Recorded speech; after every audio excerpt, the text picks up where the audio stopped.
Buenas noches a todos. Muchas gracias por asistir a una nueva reunión del Grupo de Interés de Cirugía Vascular de la Fundación Cardioinfantil y la Universidad del Rosario. El día de hoy vamos a continuar con nuestro módulo de disección aórtica. La charla de hoy está titulada Abordaje inicial de la disección aórtica. Está a cargo de Camilo Andrés Estrada. Él es estudiante de noveno semestre de Medicina de la Universidad del Rosario. Es miembro de Junta y director de talleres prácticos del grupo. Adicionalmente, pues nos acompaña el doctor Juan Guillermo Barrera, nos acompaña el doctor Guillermo Oliveros y el doctor Camilo Medina. Entonces, no siendo más, le doy la palabra a Camilo. Gracias, Alejandro. Gracias a todos por asistir, también a los doctores. Bueno, nosotros inicialmente, como grupo de interés en cirugía vascular, íbamos a partir las charlas en Stanford A y Stanford B en cuanto a su manejo inicial. Sin embargo, debido a que es tan similar el abordaje que tenemos en ambas patologías, decidimos reunirla en una sola charla. En próximas charlas hablaremos de cómo se da el diagnóstico imagenológico y cómo se realiza el tratamiento, que es eminentemente quirúrgico. Entonces, pues no siendo más, pues iniciemos. Esta es la bibliografía que les recomiendo. Yo se las voy a mandar justamente después de la charla para que podamos afianzar un poco más los conocimientos. ¿Qué vamos a ver? Generalidades, clasificación, factores de riesgo, presentación clínica, diagnósticos diferenciales, el diagnóstico como tal de la patología, tratamiento inicial, el definitivo y algunas conclusiones que les tengo. En cuanto a generalidades, yo les voy a recordar muchísimas cosas de las cuales nos habló Alejandro en la charla pasada, ya que me parece bastante pertinente. Entonces, recordemos que los síndromes aórticos son un grupo de enfermedades que comparten una presentación clínica similar, pero difieren en características patológicas, demográficas y pronósticas. Dentro de estos grupos de enfermedades incluyen estas que nosotros les vamos a dar más enfoque en nuestras charlas, principalmente la disección aórtica, pero también la hemorragia aórtica intramural y la úlcera aterosclerótica penetrante. También recordemos algo de anatomía, y creo que vale la pena hacer esta distinción que no todos la tenemos clara, y es la diferencia entre la raíz aórtica y la aorta ascendente.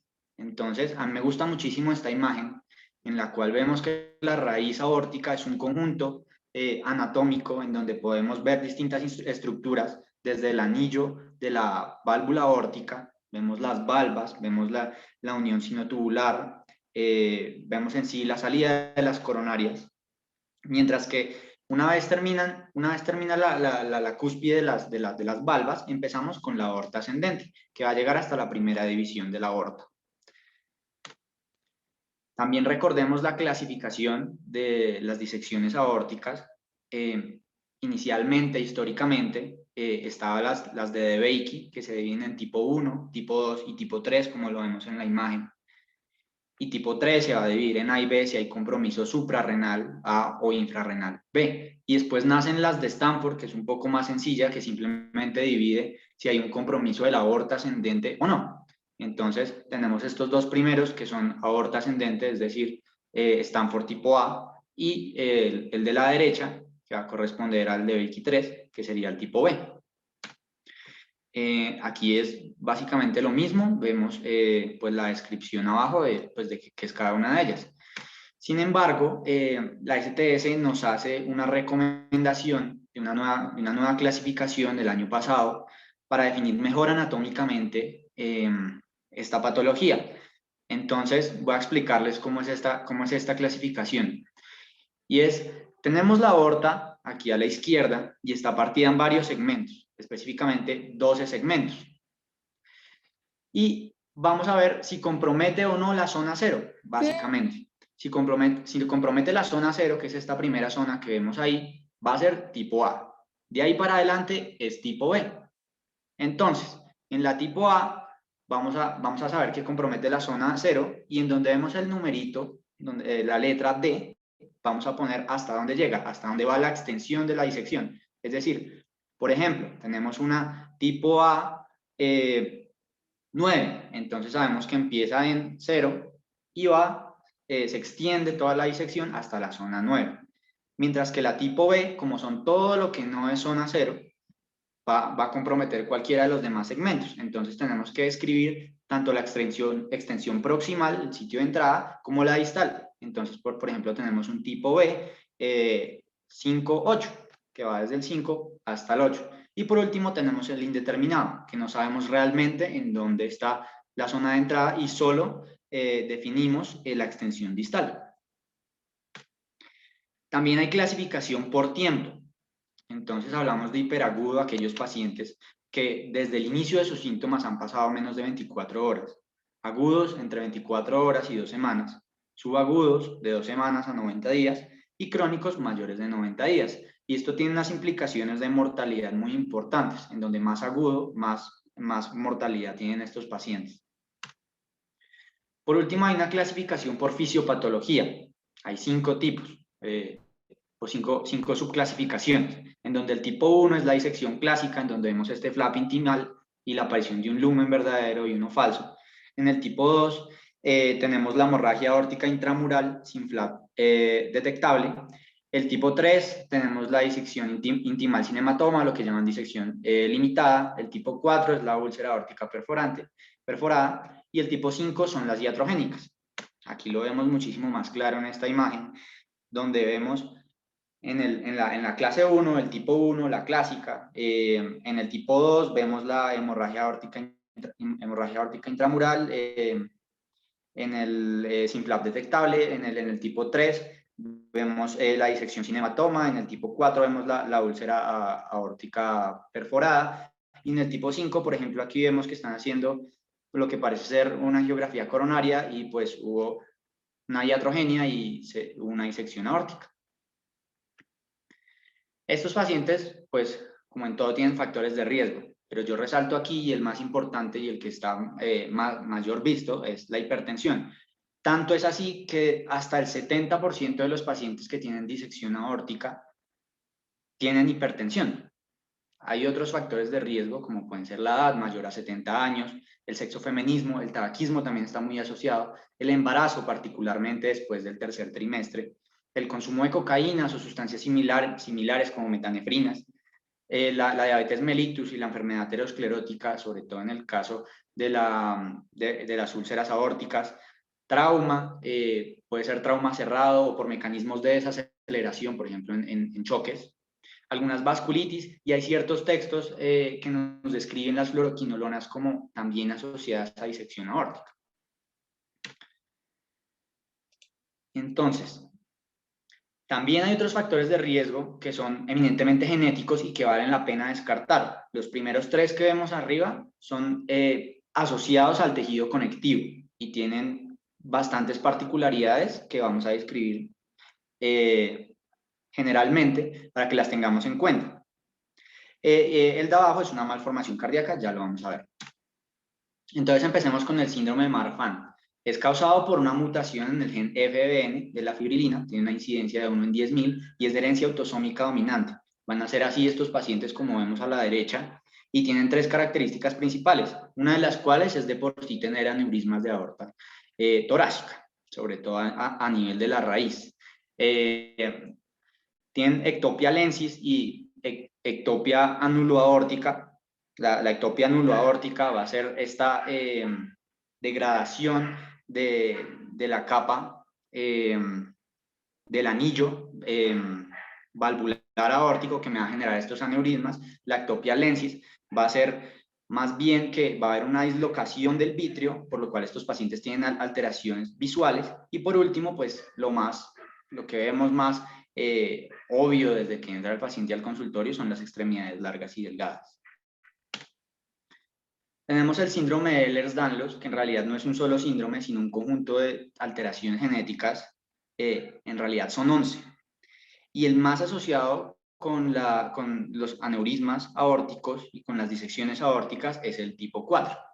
¿Por qué? Porque me genera una deficiencia del colágeno tipo 3. Yo sé que esto parece un enredo de palabras, pero el tipo 4 me genera una deficiencia de colágeno 3. ¿Y por qué es importante esto? Porque la aorta tiene mucho colágeno tipo 3. Entonces, pues cuando se ve afectado este colágeno, va a haber una pared muchísimo más delgada. También es de herencia autosómica dominante, una incidencia de 1 en 5.000, sobre todo en afroamericanos. Se caracteriza por, como vemos aquí a la derecha, esta persona con una piel hiperelástica, también tienen articulaciones hipermóviles. Y tienen también un problema, y es que en el momento del abordaje quirúrgico son aortas muy delgadas y muy difíciles de tratar quirúrgicamente. Además tienen un alto riesgo de recurrencia, inclusive tienen más o menos una expectativa de vida de 43 años. Entonces es algo a tener en cuenta. Tenemos el síndrome Loeys-Dietz, que es se causa por una variación genética en la subunidad beta del factor de crecimiento, 1 o 2, entonces TGF-BR1 o TGF-BR2, y presentan alteraciones musculares como craniosinostosis, escoliosis, pectum excavatum, etc. Pero se habla de una triada clínica, en donde hay hiperaldosteronismo, tienen úvula bífida, como vemos en la imagen de la derecha, o paladar hendido, y también pueden presentarse con los aneurismas o disecciones aórticas.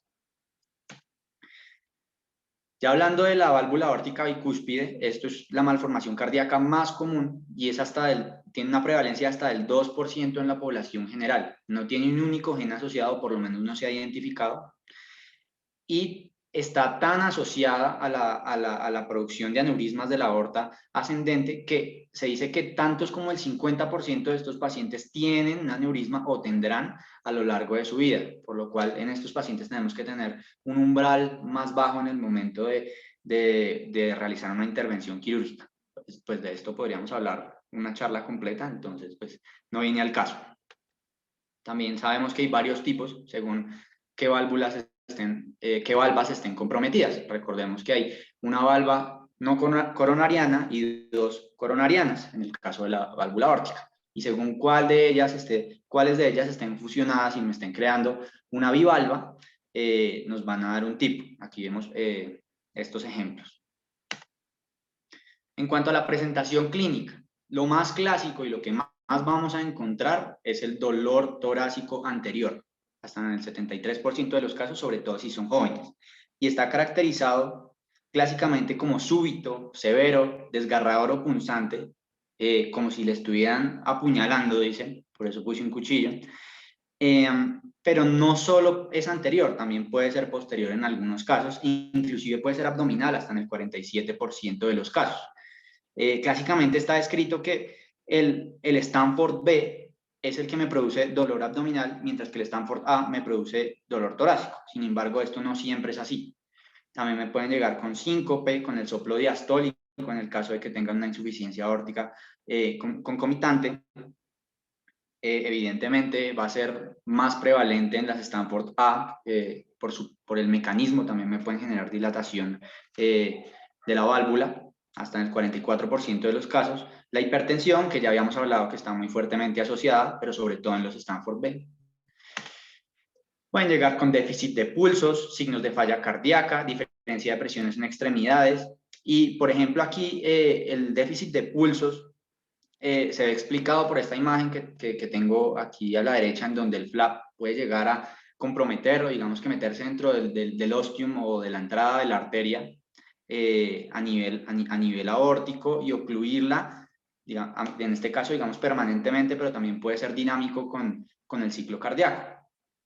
Y tengo por último, abajo en rojo, algunas otras presentaciones con las cuales nos pueden llegar estos pacientes, pero las tengo en rojo porque no son solo presentaciones, sino que tienen algo de más y tienen un valor pronóstico. Y no solo pronóstico, me van a empeorar el pronóstico, sino que también me pueden definir inclusive el manejo en el caso de las Stanford B, que pues ya lo veremos en distintas charlas. Y estas pues son alteración del estado mental, coma, hipotensión, shock, isquemia de extremidades y falla renal. Tenemos scores predictivos, pues son pacientes que llegan al servicio de urgencias con dolor torácico y nosotros podemos realizar este score para ver si realmente nos estamos enfrentando a una disección aórtica. Y se divide en tres este score que nos proponen. Unas condiciones con las que viene el paciente, que nos va a dar un punto, unos síntomas que encontremos, otro punto, y unos hallazgos que encontremos en el momento del examen físico, va a ser el tercer punto. Entonces, condiciones previas del paciente, que tenga, por ejemplo, una enfermedad del tejido conectivo, como Marfan. que tenga una historia familiar, que haya tenido una manipulación, un procedimiento aórtico que comprometa la aorta reciente, y una historia pues de ya aneurismas previos. Cualquiera de estos nos va a dar un punto. Luego síntomas, que tenga los síntomas clásicos de los cuales ya hablamos, el dolor torácico o abdominal, puede ser anterior, puede ser posterior, pero que sea abrupto, de severa intensidad y que sea así desgarrante, penetrante, punzante, como lo describen. Eso es otro punto. Y tercero, los hallazgos en el examen físico que podemos encontrar, como el déficit de pulsos, la diferencia de la tensión arterial en extremidades mayor a 20 milímetros de mercurio, déficit neurológico focal, el soplo diastólico en foco aórtico, hipotensión o shock. Y hablamos de que tiene un alto riesgo y lo deberíamos enfocar como una disección aórtica cuando tiene más de un punto, es decir, 2 o más. Y eso nos va a definir más o menos con qué herramientas diagnósticas nos podemos valer. Podemos pedir laboratorios, sin embargo no van a ser de mucha utilidad. El que está más descrito y del cual podemos hablar quizás más es el dímero D. Pero más que decirnos que un paciente tiene disección aórtica por un dímero D, más bien nos lo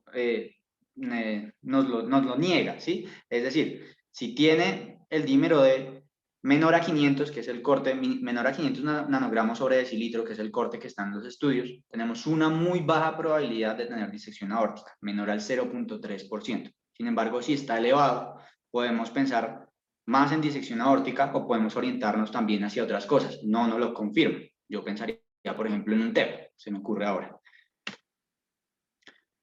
Por eso también debemos tener en cuenta los diagnósticos diferenciales, y no solo en este ejemplo en el TEP, sino también en el síndrome coronario agudo, que va a ser quizás en la primera cosa que nosotros pensemos en un paciente que viene con un dolor torácico anterior severo.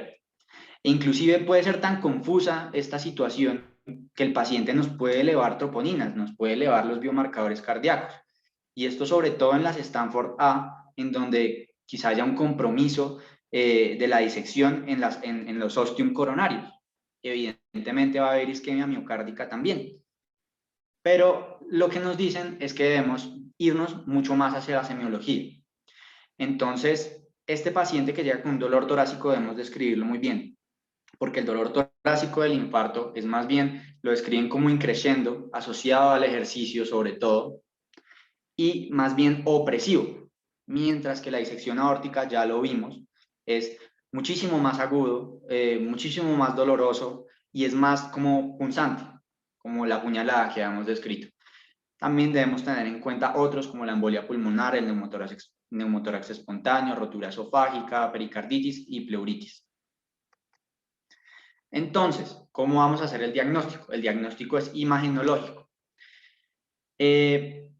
Básicamente este es el esquema que deberíamos seguir en el momento que tengamos la sospecha de una disección aórtica. Lo primero que tenemos que ver es que si el paciente está estable o está inestable. Evidentemente, si está inestable tenemos que intentar estabilizarlo. Pero en cuanto a herramientas diagnósticas, vamos a realizar las que tenemos más disponibles más rápido, como el angioTAC o el ecotransesofágico, o inclusive un ecotranstorácico podría funcionar en algunos casos, aunque no tiene muy buena sensibilidad. Si está estable, sigue siendo una emergencia, sin embargo tenemos un poco más de tiempo, por ejemplo, para realizarle una resonancia magnética, aunque no es el gol estándar. ¿Cuál es el gol estándar? El gol estándar es el TAC. El TAC debe ser con y sin contraste y gatillado. Sin embargo, no me voy a meter mucho con esto porque esto pues, es del tema de la siguiente charla en cuanto a imágenes diagnósticas. ¿Qué hacemos con este paciente? Tenga una Stanford A, una Stanford B, sea el tipo de disección cualquiera, tenemos que brindar un manejo médico inicial. Y el objetivo de nuestro manejo médico inicial es reducir el estrés en la pared aórtica. Y lo vamos a hacer en 2 fases. 1, con la frecuencia cardíaca. Y 2, reduciendo la presión arterial sistémica. Específicamente en este orden.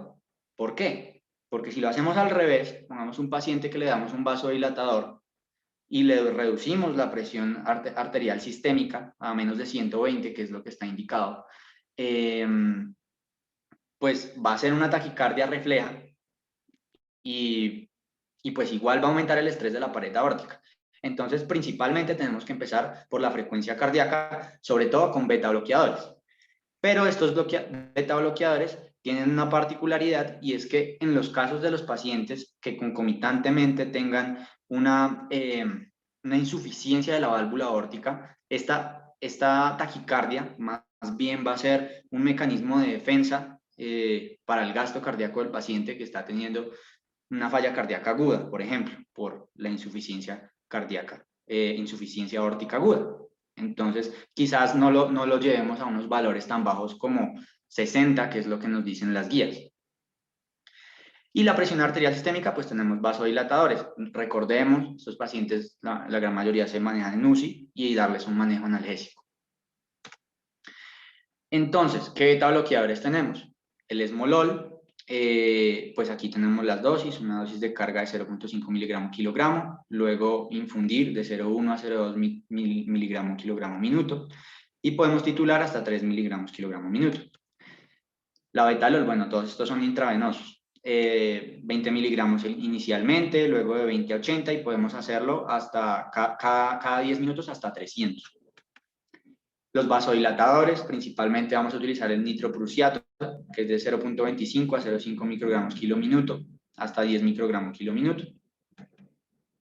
Y en otros casos, por ejemplo, en el paciente que nos venga hipotenso, nos venga choqueado, pues tenemos que hacer el manejo del shock con líquidos, con metas una presión arterial media mayor a 70, podemos utilizar vasopresores y si lo necesita, intubación orotraqueal. En el caso de que no le podamos dar beta bloqueadores, nos podemos valer de otras moléculas, como los bloqueadores de canales de calcio no hidropiridínicos, tipo verapamilo o diltiazem.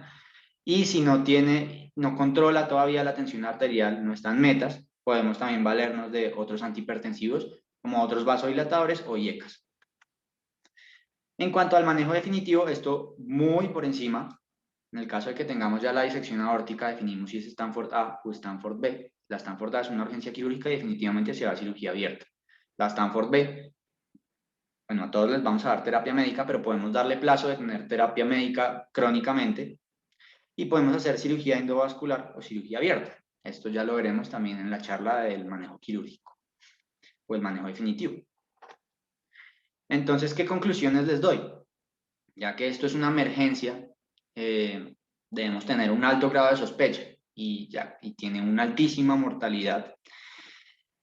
También debemos consultar prontamente con un cirujano cardiovascular, caracterizar bien anatómicamente el aneurisma o la disección aórtica, es indispensable para el manejo. Y también dar un buen manejo médico inicial, sea cual sea la opción de tratamiento que tengamos. ¿Alguna pregunta?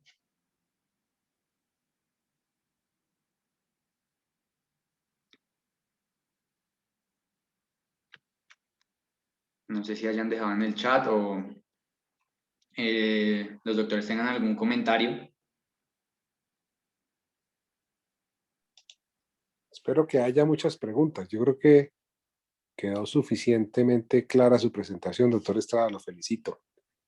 Realmente muy clara, muy concreta para dejar amplio, digamos, los temas que siguen. Yo lo quiero felicitar porque realmente muy buena su presentación. Deben haber muchas Gracias, profe. preguntas. Es un tema que digamos en el pregrado poco se amplía y que confunde todavía a los especialistas en todas las ramas, confunde mucho a los intensivistas, a los emergenciólogos. Entonces yo creo que es bien importante, deben haber muchas preguntas en estas dos conferencias que llevamos del tema.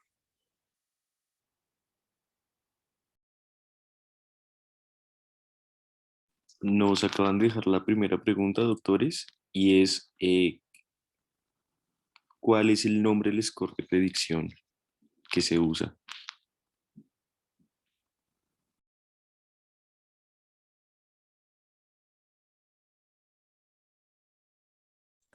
Yo no sé. Uy, yo lo reviso en la bibliografía y se lo mando. Ahorita se me va, pero si quieres me dejas tu nombre y yo te lo mando.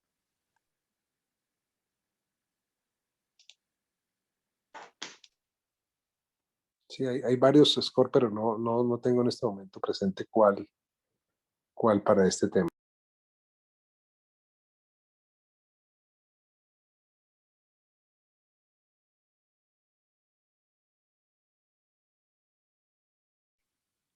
Listo.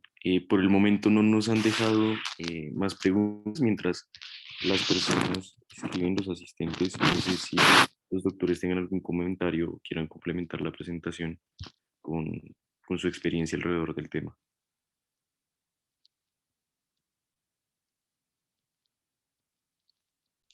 Ahí están dejando ya varias preguntas. Creí que nos iban a fusilar a preguntas, pero entonces la cosa no está tan grave. Dejaron algunas, doctor Oliveros. Entonces, Camilo, felicitarlo por la presentación, como dijo el doctor Barrera, muy concreta, pues para dar inicio y enfocar de una forma inicial este tema tan amplio y tan interesante.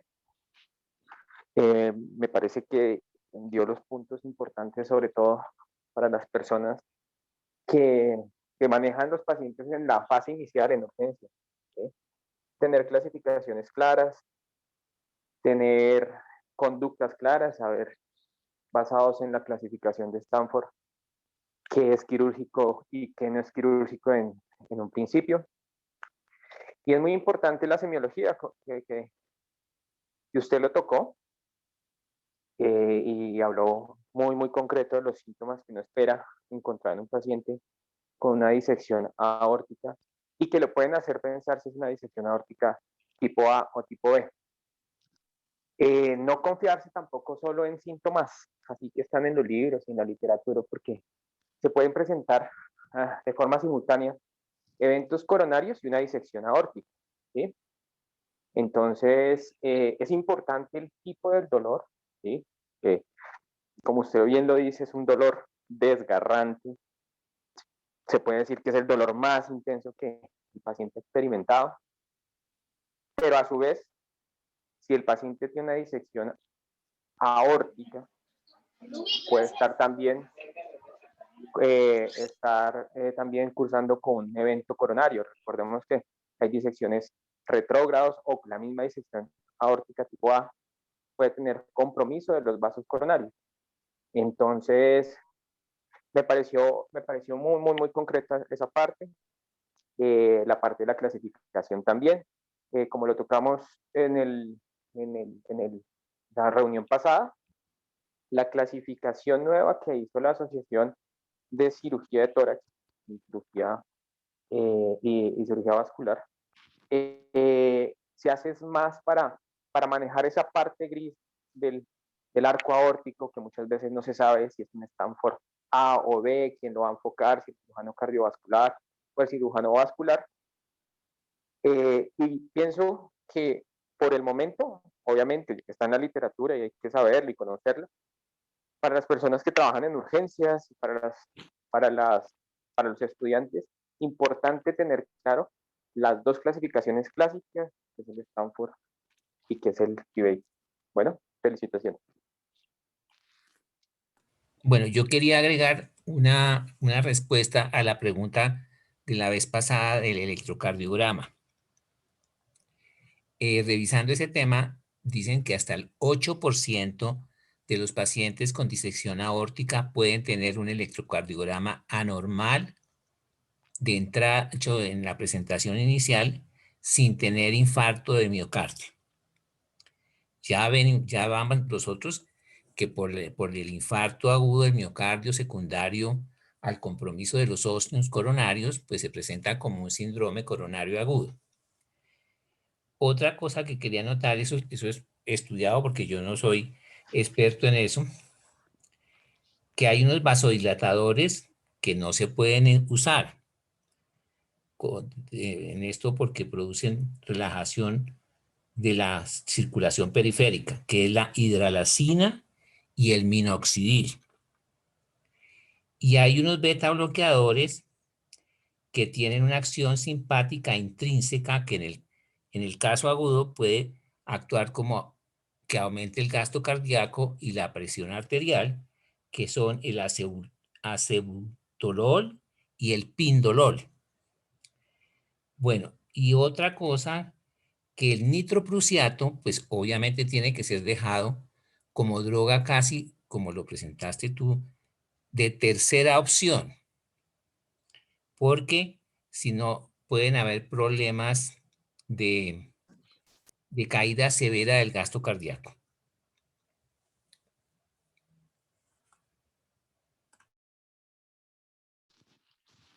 Muchas gracias, doctor Medina y doctor Oliveros. Vamos a empezar con las preguntas, que tenemos varias en el chat. La primera la hace David Moros y es: en dado caso que el paciente se presente con hipotensión arterial, ¿cómo sería el manejo con líquidos intravenoso para evitar una hipervolemia y empeorar la disección?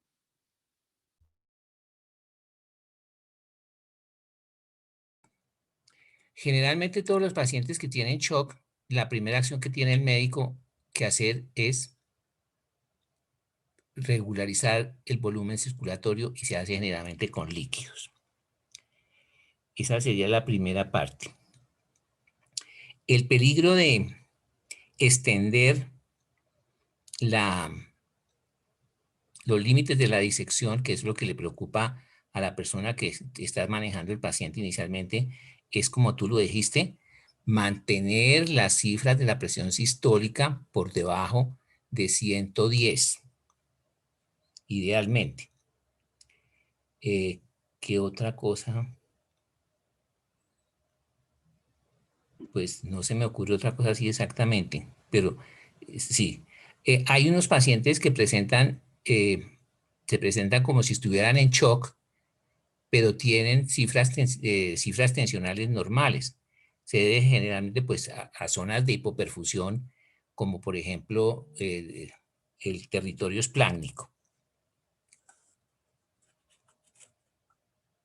A ver si los colegas me ayudan.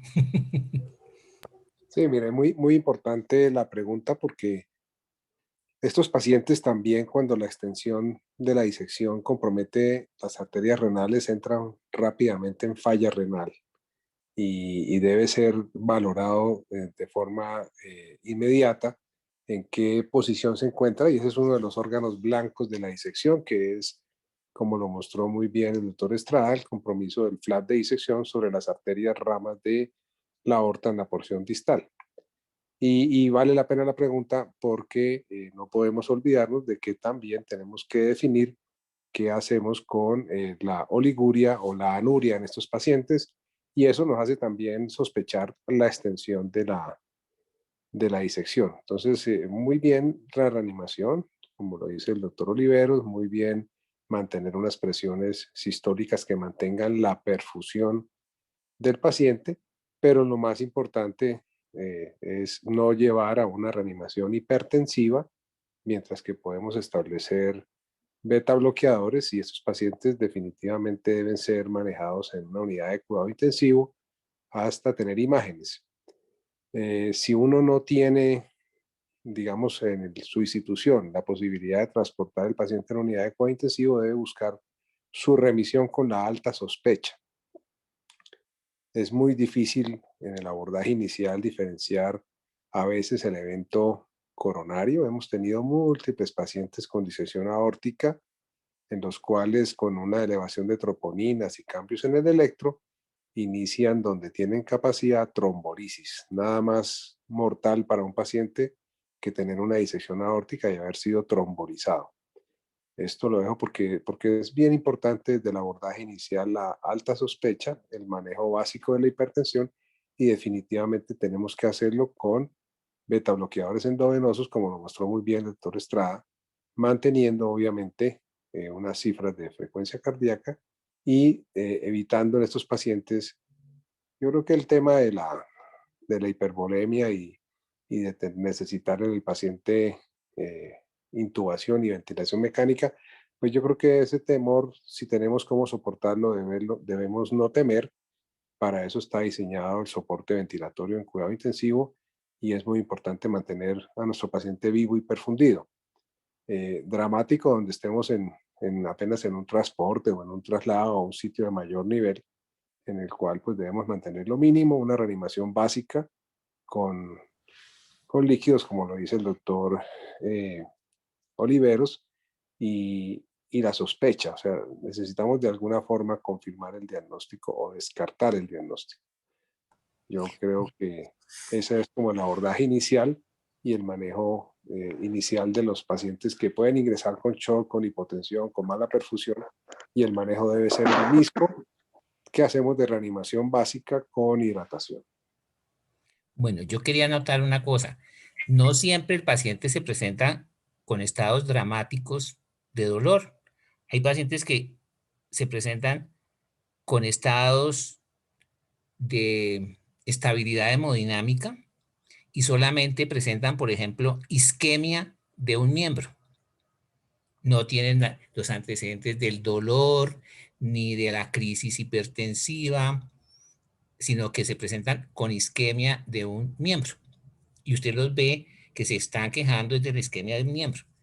En época de bárbaras naciones, donde no había tomografía, muchas veces estos pacientes se pasaban a cirugía para hacer una embolectomía y surprise, surprise, porque no se encontraban los trombos, se pasaban los catéteres hacia arriba y no salía absolutamente nada. Entonces, se producía una embolectomía fallida y después era que la gente se ponía ya en el trabajo de hacer un diagnóstico mucho más riguroso en este paciente. Que eso seguramente le pasó a mucha gente en el pasado. Muchas gracias, doctor Barrera y doctor Olivera. Yo quiero hacer de pronto dar un poquito también de respuesta a esa pregunta del manejo de los líquidos en un paciente en estado de shock. Bueno, primero que todo, toca saber el shock, o sea, no sabemos de entrada cuál es la causa del shock. Entonces, estamos hablando como si ya supiéramos el diagnóstico de una disección aórtica tipo E complicada. ¿Complicada con qué? ¿Qué estamos sospechando? Una ruptura, ¿cierto? Que es lo que se teme cuando está en shock. O, bueno, una malperfusión que le está haciendo algún tipo de obstrucción a las arterias renales por la disección, por el compromiso ya sea por la misma disección de los vasos, de los ósteos renales, o por el efecto dinámico de la luz falsa. Entonces, ante la duda que haya una ruptura, tenemos que correrle a hacer una imagen, ¿sí? Para descartar la ruptura aórtica. Sí, en cualquiera de las posibilidades de los síndromes aórticos agudos, ya sea una disección aórtica con ruptura o una úlcera aórtica penetrada con ruptura.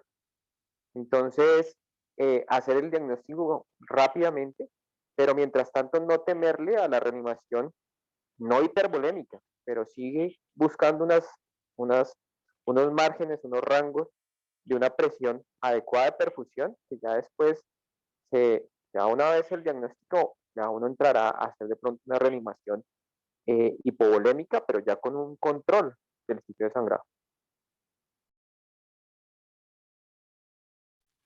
Muchas gracias, doctor Medina. Listo.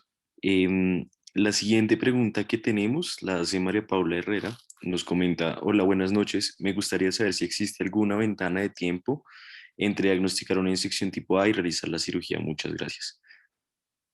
Sin embargo, pues creo que esta pregunta se responderá en la charla de 15 días, que es de manejo. Sin embargo, no sé si los doctores nos quieran ayudar con un abrebocas para esta charla.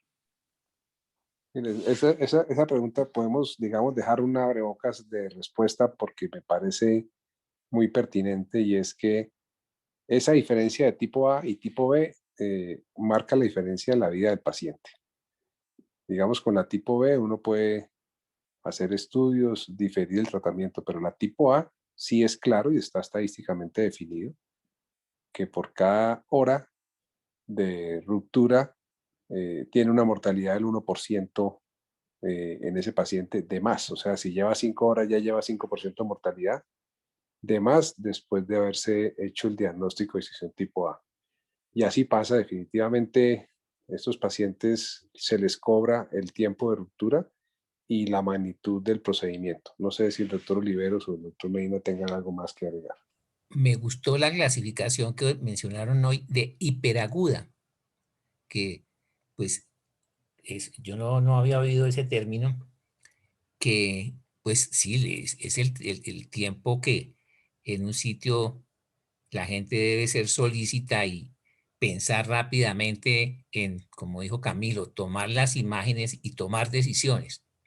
Entonces, creo que esa es la parte que nos conviene a nosotros como conclusión de hoy, de que esos pacientes que tienen disección tipo A, que están en colapso circulatorio, que se les hacen las imágenes, que se comprueba, pues tienen que ser llevados a cirugía rápidamente después de la entrada al hospital, porque si no, pues mueren igualmente como los que se murieron antes de llegar al hospital. Esa pregunta de la disección, el tiempo ideal, como lo decía el doctor Barrera, ¿sí? En la literatura existe esa regla del 1, que cada vez que va pasando una hora es 1% más, y creo que ahí da respuesta muy clara a que entre más pronto se resuelva la disección tipo A, se lleve a cirugía al paciente, pues mejor va a ser seguramente su resultado y va a disminuir su mortalidad. Profe, quisiera ahí tomar la palabra también para darles una pregunta que me surgió con esto, y es, en el caso de, pues en el contexto de una disección aórtica con una insuficiencia aórtica, lo que nos decía el doctor, no recuerdo, creo que es el doctor Oliveros, nos decía que era de tercera línea los vasodilatadores. Sin embargo, aquí pues cobrarían mayor importancia, serían de primera línea.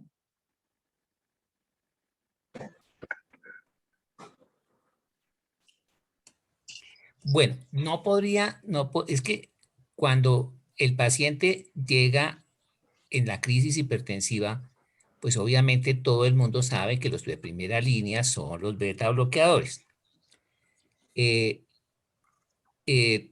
No sé, en los pacientes que llegan en colapso circulatorio, digamos, el tratamiento que se espera es, como tú lo dijiste, también el uso de los inotrópicos. Entonces, hablar del nitroprusiato es para pacientes que están como realmente estables. Son la mayor parte son pacientes que tienen disecciones tipo B. Yo quiero que para que quede claro en el auditorio que no siempre es fácil decir que un paciente tiene una disección tipo A o una disección tipo B. Hay veces que nos la pasamos toda la semana pidiendo imágenes y pasando interconsultas, y los de cardiovascular dicen que es tipo B y los de vasculares dicen que es tipo A. O sea que eso no es tan fácil para el primer momento.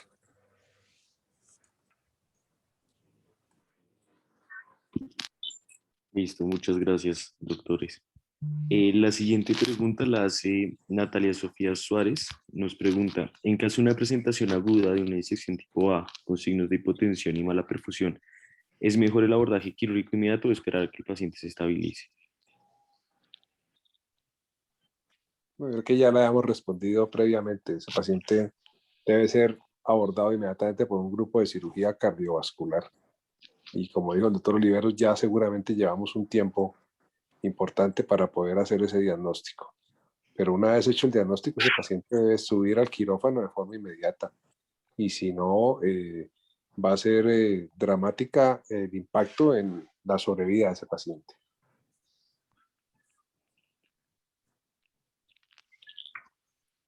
Muchas gracias, doctor Barrera. Nos pregunta Germán Eduardo, doctor, buenas noches, agradezco su presentación. En la atención de un paciente cuadro clínico, ¿Me regaló una soda? ¿Tienes soda? ¿Me da una? en un paciente con este cuadro clínico, al no contar con un cirujano vascular, ¿qué medida inicial se debería tener en cuenta antes de remitir al paciente?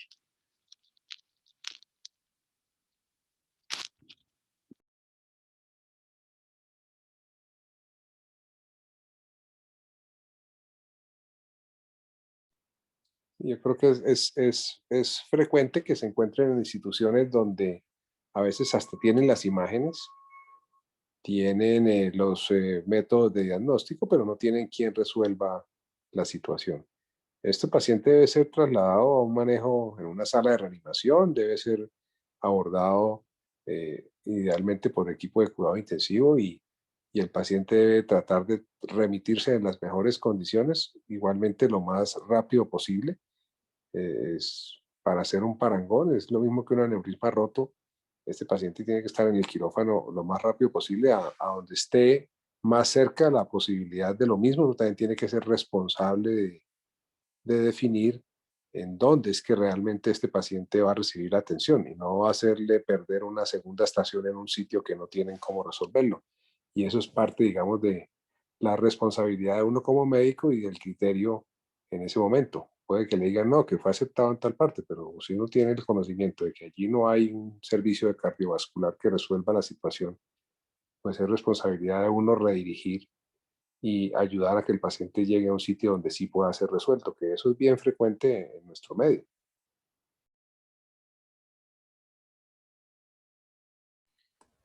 Muchas gracias, doctor Barrera. Tenemos preguntas adicionales. Creo que la pregunta que realizó Kevin Bernal ya fue respondida también con la primera pregunta. Y hay dos preguntas adicionales, que son la de María Angélica Gómez e Isabela Zuluaga, sobre el diagnóstico imagenológico. La próxima charla, que será de hoy en 8, va a ser específicamente el abordaje y diagnóstico imagenológico de la disección aórtica. Nos va a acompañar el doctor Julián Forero, que es radiólogo de la Fundación Cardioinfantil y es el que está a cargo del equipo de cirugía cardiovascular para el diagnóstico de estas imágenes. Entonces, las preguntas de imagen van a ser solucionadas en la próxima charla. Siguiendo con eso, la siguiente pregunta que tendríamos sería la de Jimmy Tavares, que nos pregunta: buenas noches, muchas gracias por la presentación. En pacientes que presentan una disección Stanford tipo B y que venían tomando anticoagulante por una anticoagulación previa, ¿se retira por completo o se reduce la dosis? Bueno, queda en sospecha que porque venía tomando los anticoagulantes en forma permanente. Por ejemplo, si tiene una prótesis aórtica mecánica. Yo diría que de entrada toca suspender los anticoagulantes, porque, pues, pero sin conocer la anamnesis del paciente sí es muy difícil tomar la decisión. No sé qué opinan los Camilo o el doctor Barrera. Sí, de acuerdo, profe. Yo pienso que toca primero saber en la historia clínica cuál es el motivo de la anticoagulación, ¿sí? Y revisar pues riesgo-beneficio de suspenderla, pero también toca determinar el paciente en qué condiciones se encuentra. Si es un paciente con una infección aórtica tipo B, estable, sin complicaciones, pues no veo razón porque, y si tiene más peso la indicación de su anticoagulación, pues no tendría indicación de suspenderla. Recordemos que el tratamiento de la disección aórtica tipo B, paciente que no está complicado, que está estable, va a ser inicialmente médico. El tratamiento va a ser médico. Entonces, si el temor es llevarlo a algún procedimiento, pues a no ser de que tenga una complicación o tenga unos factores de riesgo de complicación, pues ahí ya tendremos que hacer un balance riesgo-beneficio de la continuidad de su anticoagulación.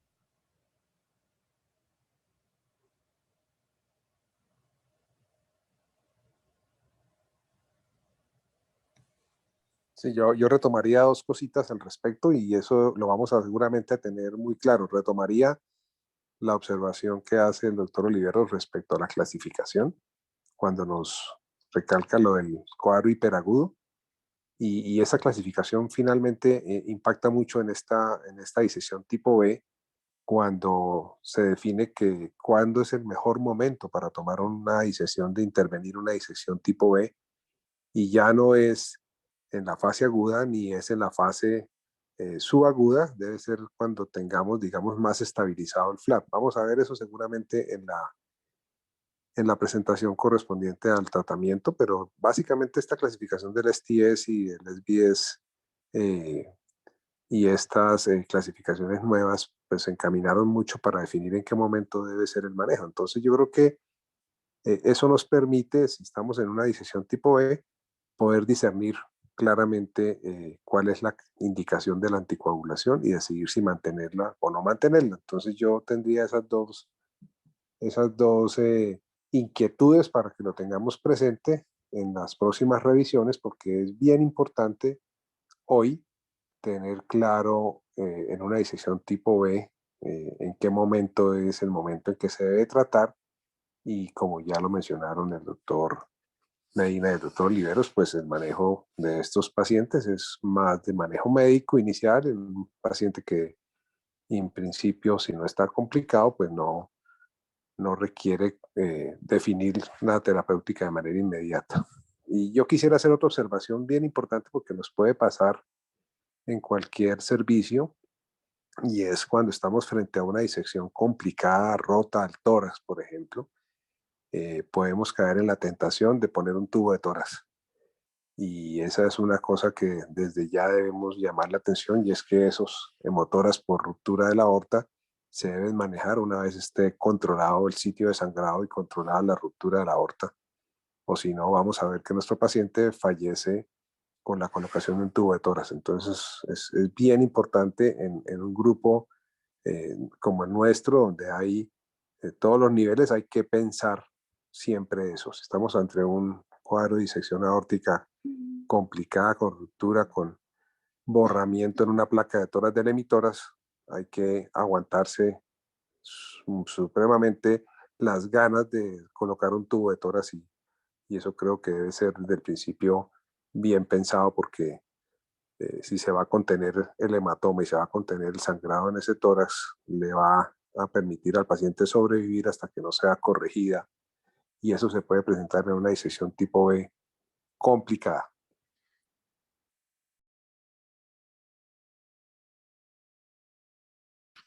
Perfecto. Muchas gracias, doctores. Eh, tenemos dos preguntas. No sé si Camilo quiera responder la de David Moros, que quiero que va dirigida hacia él. Ya había hablado de esta pregunta, yo le mando la bibliografía. Listo, muchas gracias. Y la última pregunta que tenemos la hace nuevamente Germán Eduardo.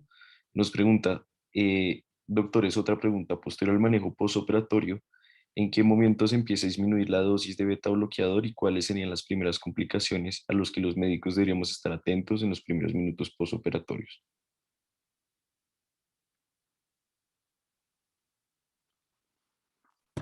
Perdón, no entendí bien la pregunta. ¿A qué se refiere? Perdón. No sé si la persona que hizo la pregunta quiera clarificar un poco.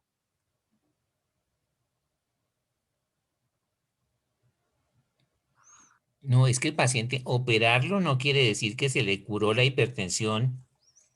No, no, no. Recién operado hay que manejar un estricto vigilancia de las cifras tensionales. Generalmente se hace en cuidado intensivo y se hace con drogas de corta acción para poder subir o quitar el medicamento. No se hace ni con drogas de larga duración ni con medicamentos orales. O sea que el manejo en cuidado intensivo del paciente que está recién operado, pues es de minuto a minuto.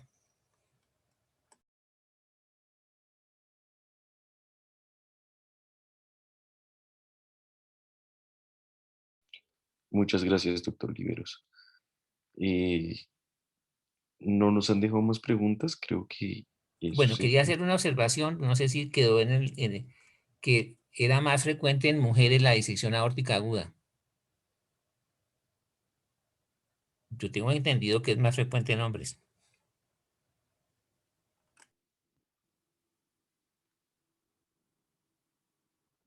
Dice Camilo. Sí, profe, eso fue lo que yo encontré en la bibliografía. Bueno, el doctor Barrera, ¿qué opina? Y el doctor Camilo Medina, ¿qué opina? Sí, no, yo creo que es más frecuente en hombres, hay que mirar bien esta parte, pero sí realmente son primero pacientes jóvenes, y no sé si cuando hablamos de aorta bivalva, que tiene mayor susceptibilidad, esté más frecuente esto en las mujeres. Eso sí me queda esa duda.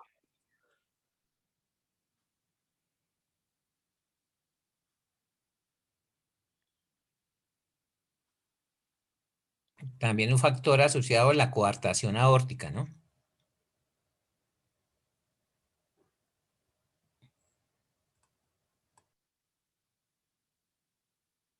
Bueno, entonces vamos a finalizar la charla o ya. Creo que el doctor Barón tiene la mano levantada, doctor. Ah, después está el doctor Barón.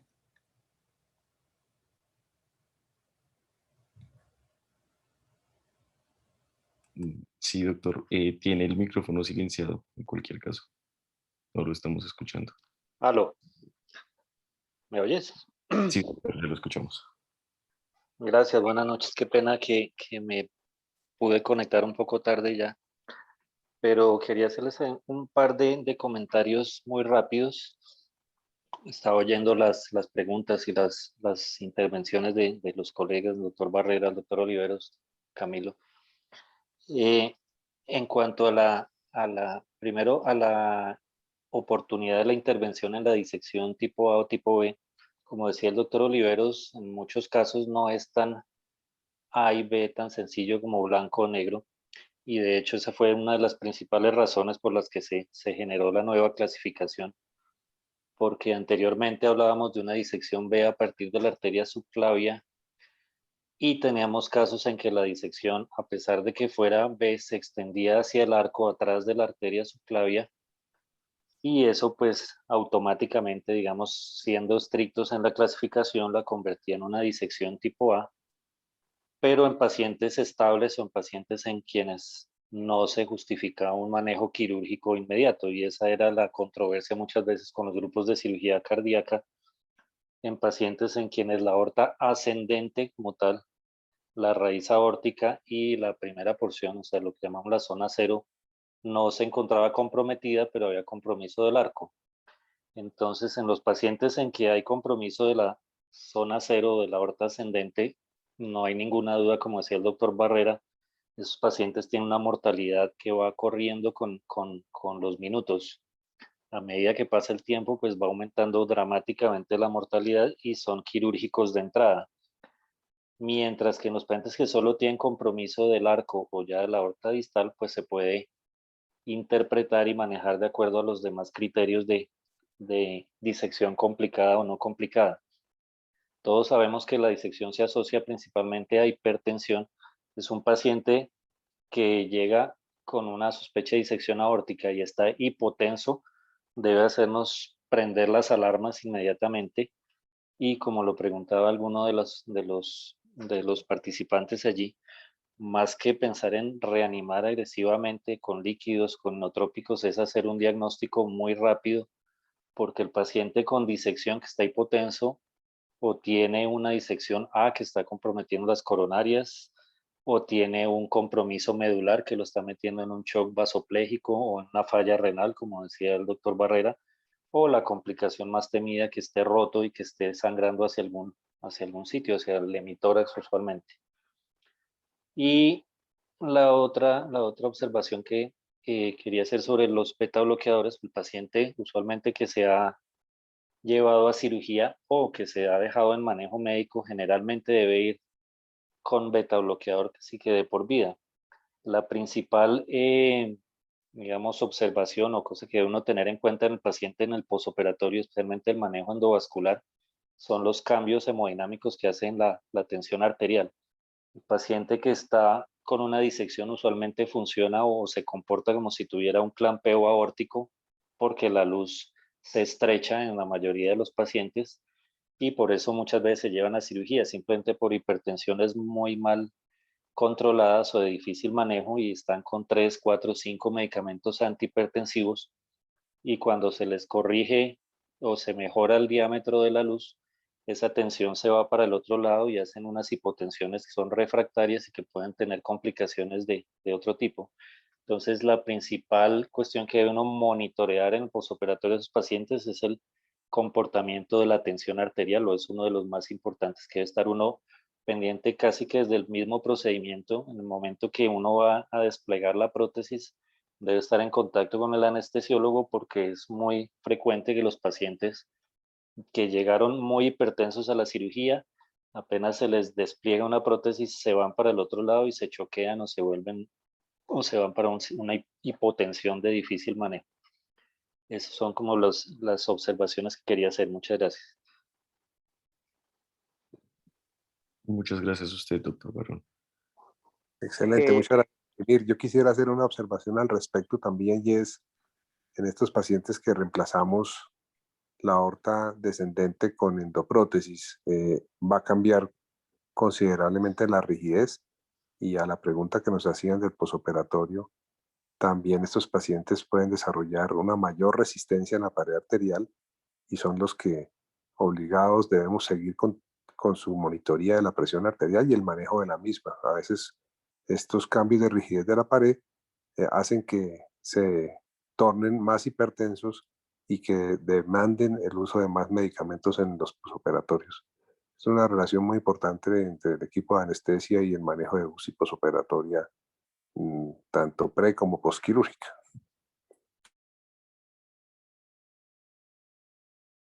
Muchas gracias, eh, doctor. por último, recordar sí que principalmente la disección aórtica es principalmente en hombres, ¿sí? Creo que quedó esa duda. Es más frecuente en hombres que en mujeres.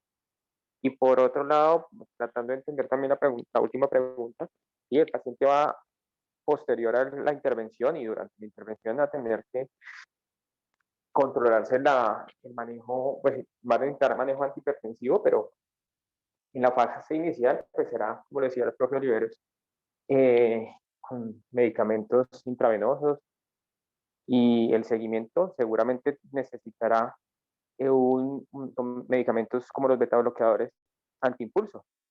Entonces sí, seguramente va a salir ese paciente con beta bloqueadores para su caso y seguimiento estricto cumpliendo las metas de las cifras tensionales. Bueno, nuevamente felicitaciones a Camilo. Ha sido muy buena la presentación y estamos dentro del término de la hora programada. Eso también es un símbolo, un signo de respeto con la audiencia, para no fatigarla y para no crear cansancio. O sea que los felicito. Muchas gracias, profe. Gracias a todos los que asistieron. Muchas gracias a todos. Que tengan buena noche. Feliz noche a todos. Muy buena noche, gracias. Buenas noches, Nos vemos gracias. nos vemos el jueves. Gracias.